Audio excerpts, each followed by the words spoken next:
Okay, so Barb's talking about understanding, like, you totally get the fact that you need to get on the phone, which is, quite frankly, a huge hump to come over. Okay, Barb. So the fact that you're going, I know I need to do this, and you have a little bit of a desire versus complete, I ain't gonna do that.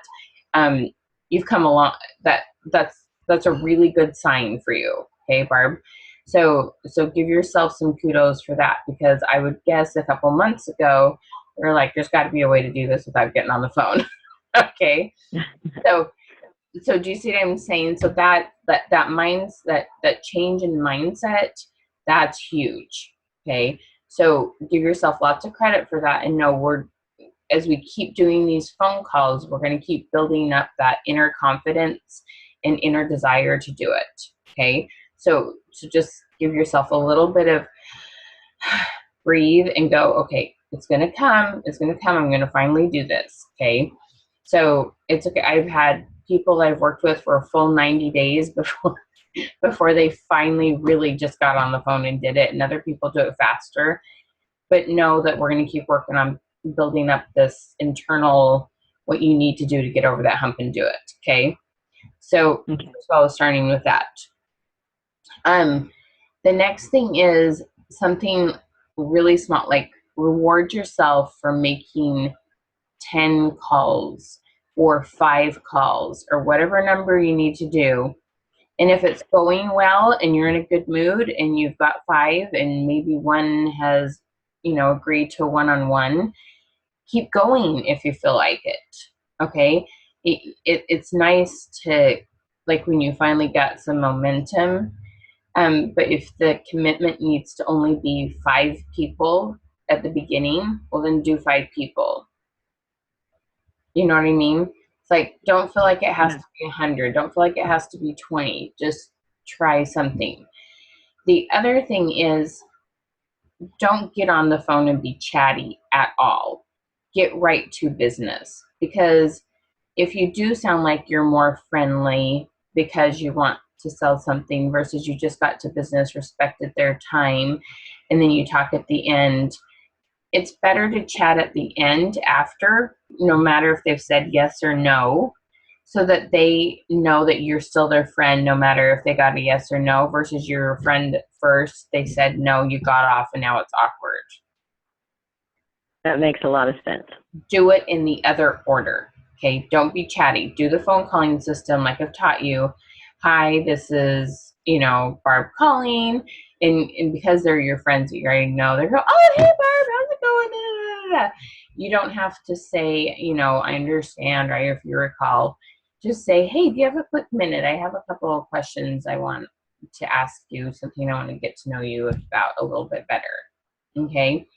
And if you know Okay. anything about their health specifically, you can definitely say, hey, I overheard you talking about this, or this is something I know that you've been suffering with. Can I ask you a couple questions about it? Okay. You can't just, hey, I know this and this and this has been a problem. I'm here to fix it. You can't do that. You mentioned it, but then, and even if you know the answers, you still ask the questions so that they are the one, you want them talking about their problem. If you remind them that they have a back problem, if you remind them that they have asthma, if you remind them and you go on and on and on about how bad it's been for them, they'll try to tell you it's really not that bad.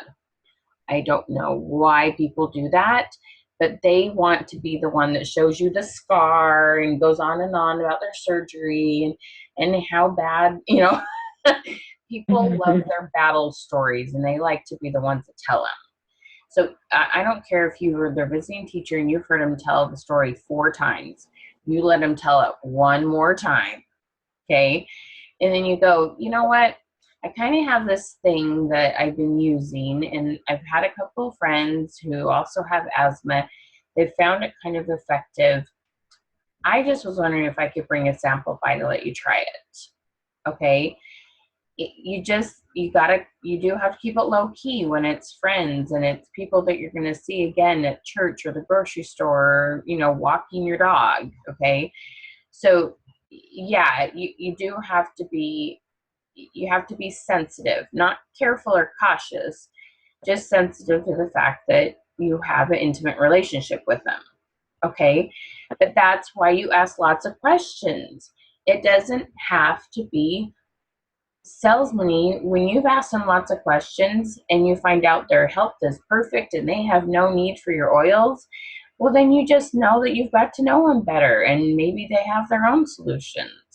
Like I go to nature path. So like I have my own couple, like a solution for sinuses and a solution for immune boost that I use with my kids that I use instead of, stuff that's over the counter from a doctor. Okay. And that's because it's something I've been using for a long time before I ever heard about essential oils. And I just never really used the oils yet. Do you see what I'm saying? But most Yeah. people aren't going to be like me. Yeah. Most people are using over the counter stuff, right? Okay. Right. Most people, they've either heard of essential oils and they just don't know a lot, Right. or they've never even heard of them. 2.5 years ago, I didn't have a clue. But when Hilarie called me and said, hey, I'm having this class, don't even worry. It's not like you have to buy anything. She said, but if you want to learn about these essential oils, it's kind of an alternative to taking a lot of over-the-counter medicine like we do. And I was immediately intrigued because I thought, oh, of course I want anything that's more natural. I knew nothing about essential oils, never had heard about them. And, the fact that I could go and it was a class and, I didn't have to buy anything. I didn't feel like sometimes with Pampered Chef or Scentsy, if you go to your friend's party or just even a neighborhood party, you almost have to buy something. Right. Or Norwex or whatever. I mean, half the time I won't go to some of those, even if I am a little bit intrigued about something, unless I, really know that there's probably at least one thing I want to buy. Right. Well, and see, with this, so what we need to do is help you get to the point where you're brave, like Hilarie is, and then just add a couple questions in there so that you have found some needs, and then that way your closing rate goes up a little bit, okay? Because there's a specific reason for them to show up. Well, I've got a new situation. Well, I don't know if it's new, but for the last 5 months or so, my husband and I were in the nursery at church. And so I've gotten to know, 20 kids.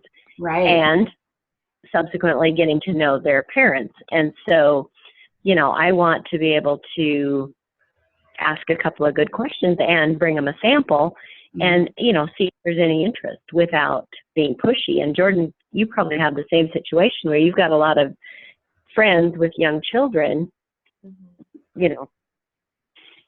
you're wanting to be friendly, but also offer. You've probably given samples though to a lot of your friends. Yeah, it is hard because there's so many times where I'm talking to people and I mean, anything that comes out of people's mouth, I'm like, oh, there's an oil that they could use for this, or, whether it be to drink in their water to clean or for a health issue. And so, I don't know, part of me is like, wants to give them a sample, but I don't want to, give it to them in the way where they're thinking, oh, I'm just giving this to them. So that I gotta tell you guys though, you just keep asking questions and use that sentence, okay? You got to hang on to the sentence for dear life. I just would love to give you something to see if it's a good fit. Yeah. All of a sudden, it makes them feel like you're totally allowing them to make the choice. Okay? Yeah. Hang on to that sentence. Okay. Please realize that if you say, oh, I totally understand, people like to think they're unique. You cannot say that. Or I know someone who had that exact same problem. You can't use words like that. You can say, hey, I know someone else who had a similar situation. You can say, I'd love to, but if you say, oh, I know this will work for you, people love to think they're the exception to the rule. I don't. I'm sure if I took some psychology class, I could explain to you why, but I don't know why. So as long as you use these like just, hey, I just want to see if it's a good fit for you, but you've got to couple that, Barb, when you do, share something with somebody, you've got to tell them straight out that you're going to call them in either 24 or 48 hours, maybe 48, to see how it worked. Okay. Because because I know you have like 6, maybe it's 10, I don't know. I know you have several different ways to use the oils, right? Places to put it, ways to apply it, this kind of thing. And I gotta say, I have oils sitting in my house that I'm like, I don't know how the heck to use these. Okay. And the other thing that always gets me in trouble is I'll use something with peppermint and they'll go, well, don't get it in your eyes. And it's always under my fingernails. And I'm like, nobody has told me how to not get this stuff in my eyes. I think you people are crazy. I'm sure there's something I'm missing here. Do you know what I mean? And like if somebody called me and told me how to do it, I would be like, oh, okay. So I keep it out of my eyes. I just laugh about And it now. Hilarie and I were talking that is a problem. I mean, we sometimes sit down and do a one-on-one, and people get all excited, and then they might buy a intro kit or something. But if we do not do the follow-up, we're not doing our job. Well, and people will get it and then they'll like forget exactly why and how they wanted to use it. So if you can apply really, really good customer service, um, and see one if it's working, because one, okay, if you took them a sample and they haven't actually bought anything yet and it's working, they're gonna want to order it when that biggest wow has happened. Oh my gosh, like my sister who's visiting here, she's not doing anything with her business, but she signed up because she'd had back pain for the longest time, couldn't do anything about it. And is it called blue ice? What's it called? Deep blue. Blue. I make up names as I go along. I'm sorry. She used that and the pain went away and she was sold. But somebody needed to follow up with her. Do you know what I mean? So when that wow happens, oh my gosh, my kid finally slept. Oh my gosh, the earache finally went away. Oh my gosh, my husband's back pain went away. I mean, that's when you got to hit. Because if all of a sudden 2 weeks go by and they're just kind of used to it, well, maybe it really wasn't that. Maybe it was this other thing. You know what I mean? They'll start discrediting it and that. But Jordan, there's nothing wrong with following up with a text with those people who don't want to get on the phone. Okay, because that's like I joke I want to write a book one day that say, speaking their language, meaning whether it's by phone or text or Facebook or email or oh my gosh, everybody has a different way. I still laugh when people go, but I sent you an invitation in the mail to my Pepper Chef party. I'm like, do you seriously think I opened my mail? Like, everything's paid online, everything. I'm like, I don't open mail. And yet this gal's like, oh, I have to get my mail every day. And I'm like, wow, there's too many different ways to communicate now, which really kind of makes it hard for those of us trying to sell because we got to get creative and we can't only use our form of communication, because if we use that, we're going to miss out on, a big chunk of people who don't communicate the way we do. Yeah. Okay. So I would try calling first, Jordan, and then texting, especially if there's somebody in your generation. Okay. Because if you get them on the phone, it's going to be easier to get the cell. Get them on the phone, then text them. And that's the thing, somebody will phone call you and then they text you and you'll reply back to their text, but you won't pick up their phone. I'm guilty of it and I'm way older than you are. Okay. So don't hesitate to text right after you call. I'll do that all the time, especially if it's someone who doesn't know me, but they're expecting a phone call. I'll text, like this happened with a lot of you guys. Hilarie gave me a bunch of your names and I wouldn't hear from you, and I'll text and go, hey, and I'll use their names so they know that I actually know who they are. Hilarie told me to give you a call. When would be a good time to chat? And every one of you eventually got back to me. And I could have made myself nuts being paranoid. Believe me. Okay. But I just kept at it. And, I'm bad about that. I don't know the number. I don't want to answer it. I have too many of those calls that are just not real people. Yeah, exactly. And so that's the thing. So I will call because I do want to get them on the phone. And after I've tried a couple times, then I text them. All of a sudden, oh, now they're communicating with me. Or some people like email. There's somebody I text last night, didn't reply to me, and they emailed me the answer. Okay? It's fine. There's nothing wrong with it. You have to roll with it because we do sales and we do what works for the other person. It's just the way it is. It's, we're going to do it their way because we want the sale and we care about them and you want them to have these products. So that's what we do. Okay. So no big deal. Alrighty. So let's see, Barb. There was something else I was going to say about phone calling. No, I think I said it all. But don't be chatty at the beginning. Be chatty at the end. Okay. That makes more sense. Because then I can just, they can realize that I haven't, just dropped them the second they say no, or, they may not be interested, or even if they say yes, then I can just, Yep. be chatty for a minute, or if they don't really have time, I can let them get off the phone. Exactly. Okay. And plus you're asking that question, do you have a quick minute to chat? Okay. And if they're your good friends, unless they're making dinner or headed out the door, they are going to say yes. Luckily, you're going to get a lot of yeses there. But because you know them well, they'll also feel like they can tell you no, but just reschedule another time to call back. Okay. So that's nice. And they go, oh, Barb, I totally want to talk to you, but I'm heading out the door with little Johnny to, reading group or whatever, to the light, you know what I mean? So yeah, you can totally do this. Okay. Does that bring down some of that anxiety and fear? A lot. Yes. Okay.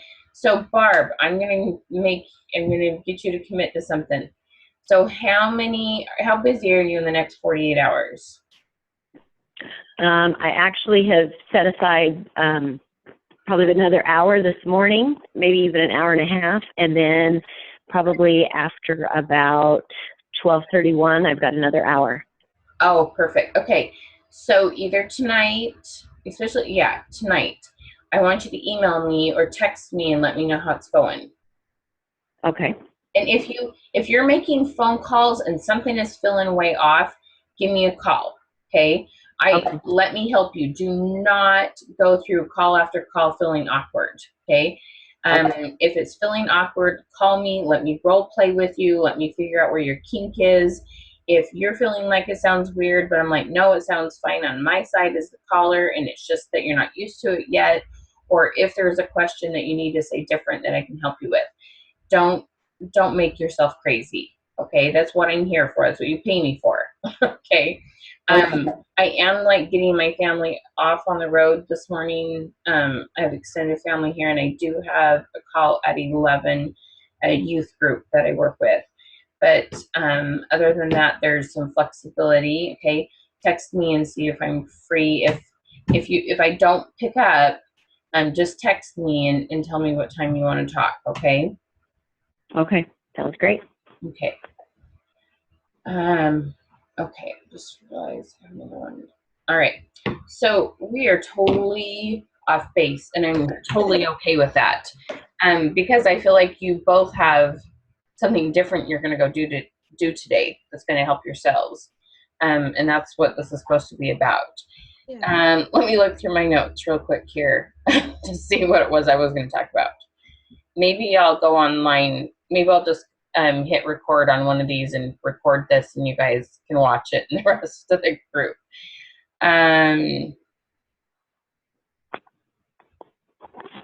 Okay, so I know this was about, I can tell you really quick. Because I want to go send my family off, I don't want to go over time today, or I would. Okay, so this is, and if you guys did the brainstorming assignment, just send me a quick email. We're not going to talk about it, okay? If you didn't, that's fine too. You can do it when it's appropriate. Okay, so one of the things that I strongly believe in is that, and this is going to sound like a duh, okay, is that you get what you focus on. And when I say that, like my best worst example is someone who wants to lose weight, and the thing that they're saying in their head really all day is I'm fat, I'm fat, I'm fat, versus saying I'm thin, I'm healthy, I like to exercise. Okay. Or someone who's broke, instead of saying I have lots of opportunities to earn money and wealth comes my way and I'm blessed with abundance. They're saying I'm broke, I'm scared, I'm broke, I'm scared. Okay. That's what I mean when you get what you focus on. Okay. Does that kind of make sense? That we have to focus on what we actually want to get versus focus on the thing that we're worried is going to happen or worried we're not going to have enough of. Okay. So here's another way to say it. If I tell you that no matter what you do with every energy of your soul, I want you to not think about a pink elephant. Okay, use every energy you have to not think about a pink elephant with its big ears and long trunk and its 4 legs and its wrinkly skin and it's all pink. Don't think about a pink elephant. How well is that working? Yeah, no. Okay, think about a pink elephant, right? Okay, it's next to impossible. I did this with a group yesterday, and I actually had a magic hat, and I was talking to a group. I says, I have magic powers. I can control your thoughts. And this lady on the front row looked at me kind of like this mental, like, no, you can't, and I was just kind of, it was so funny because she was so expressive. She said, That's funny. control my thoughts. And then I put up a picture of a pink elephant on top of the words that I'm doing. And she just laughed like, oh my gosh, you made me think about a pink elephant. It was so funny because she was so convinced that I was completely wrong. It was really, really funny. But the thing that our subconscious doesn't hear is the word don't, can't, won't, not. Okay. So think about, Jordan. Here's like a really fun thing to do, learn with your kids. When you say don't hit your brother, don't run there, don't touch that, it's like instant. Okay. So switch to what you want them to do. Sit here and be safe. Be kind to your brother. I had one child who had, oh my gosh, we went through 6 months of her telling, and about 50% of the time they were kind of white lies. But she kind of had this, I just want to stay out of trouble, so I'm going to tell you what you want to hear. And she was basically lying. And so most of us would say, quit lying. And I had her write 25 times over and over and over, I will always tell my mother the truth. Okay. So tell your child what you want them to be doing. Because I actually heard this guy speak, and it was so funny because he used an elephant too. He says, if someone tells you, don't kick an elephant, whatever you do, don't kick an elephant. First of all, what are you thinking about? Kicking an elephant. Okay. And second of all, nobody's told you what to do. All you're thinking about is the thing you're not supposed to do. And this is what I see youth doing. They're white knuckling it. They told me not to drink, and they told me not to have unsafe sex, and they told me not to do it. And they're just like, but instead of talking about let's work on your goals. Let's get really good grades. And we just assume that they know that. But it feels like we sometimes, not all the time, but sometimes spend more time telling people what not to do versus what we want them to do. Okay. And we do that to ourselves too. So Barb, you're probably going, don't be scared to get on the phone. Just, don't worry about it. Just get on the phone, Whereas it's like, Exactly. okay, so we got to change this to Barb. You're going to breathe, and you're going to take a deep breath, and you're going to be excited about the reaction on the phone, and I'm excited to get on and help people. And you have to. It takes practice. Okay, I'm going to tell you, it takes a lot of practice. It's not easy.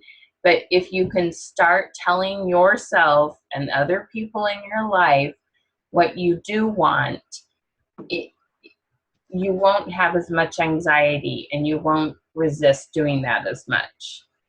Do you see what I'm saying? So sometimes you've got to take the time to actually write down the words you want to be saying to yourself instead. Okay, so like let me tell you, like if I move my computer, I'm afraid the cords will come undone.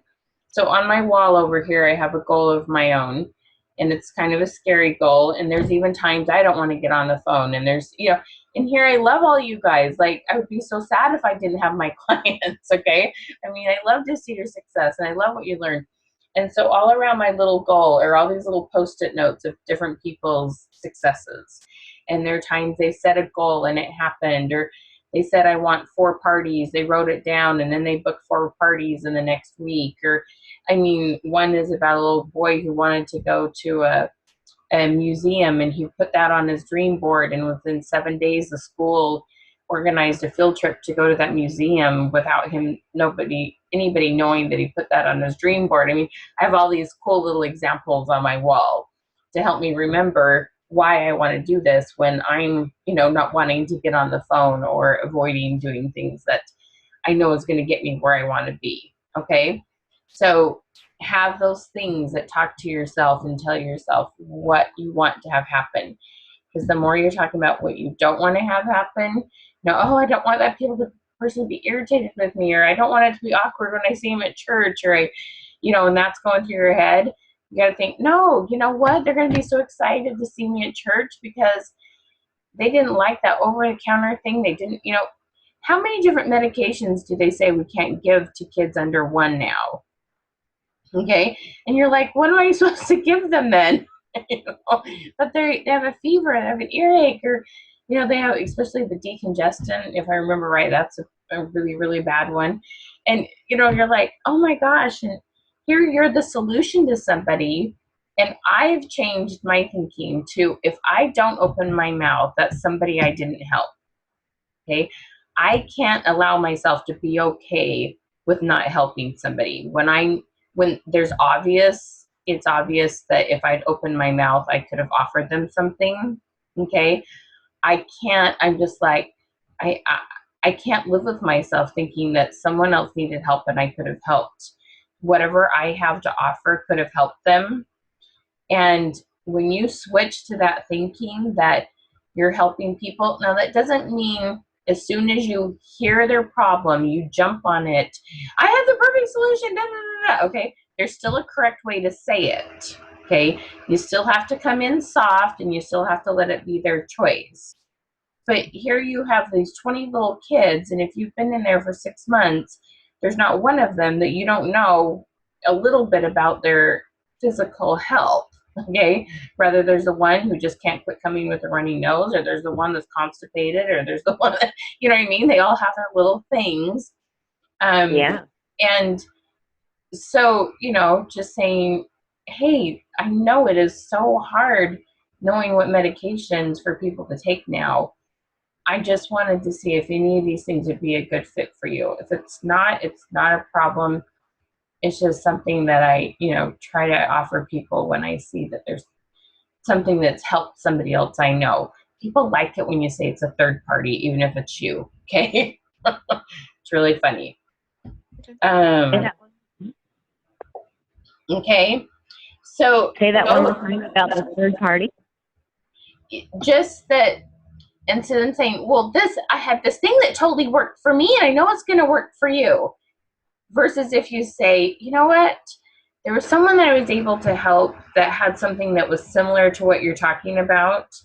For some reason, it almost sounds like they almost take it as a referral. I don't know the psychology behind it. There's a couple books I obviously need to find to know why these things are the way they are. But they like to hear that someone besides you had success with it. Okay. Do you see what I'm saying?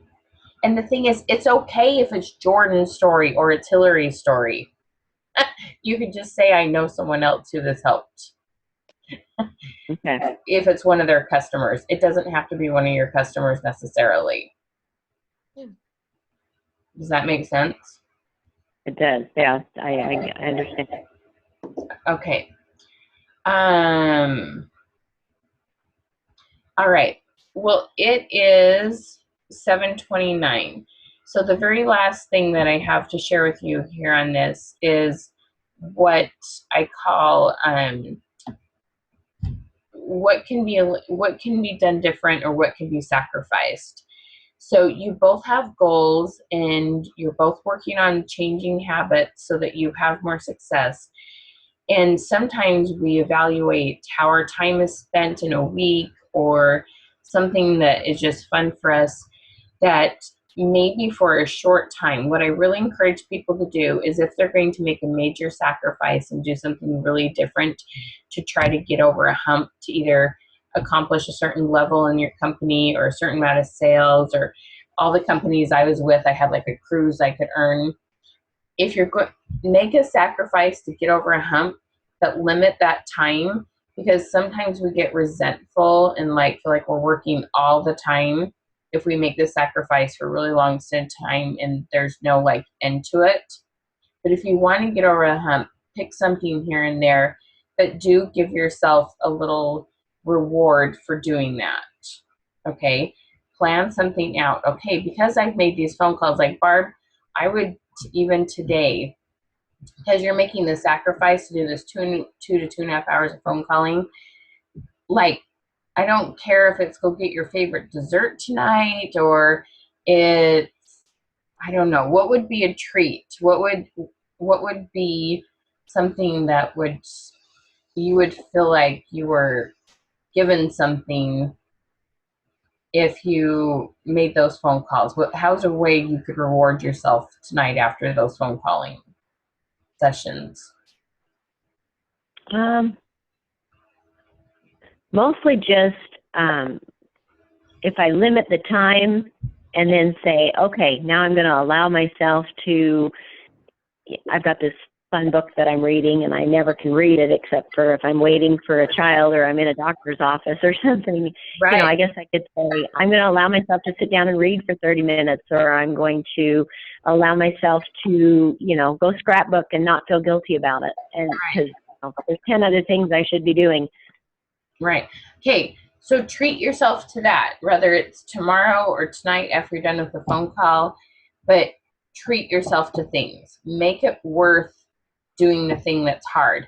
Luckily, you'll get to the point, okay, the nice thing is, Barb, after you start making the phone calls, you see the perks that come with doing that. You're going to be much more willing to get on the phone again because you'll remember the perks that you got out of it, okay? But we've got to get to a point where you have some success with it. And that's just it's not something that hasn't happened yet. Okay. But get to the point where you have. Go ahead. I've got to get to the point where I'm not watching these videos and reading stuff and trying to dance all around the phone calls, you know, because I've got to know everything and whatever first. I've got to just jump in and do more calling. It's not that I don't call. It's just I don't do it till I get, you know, 3 yeses or something. Yeah. So just commit yourself today. But like I said, I want to hear from you tonight or hear from you during the day. You can even just text me and go, I'm so excited, it's going great. Okay. You can even do that. I'm happy to celebrate with you. I'm happy to help you if it's getting hard. Either way, let me know how it's going. Okay. Okay.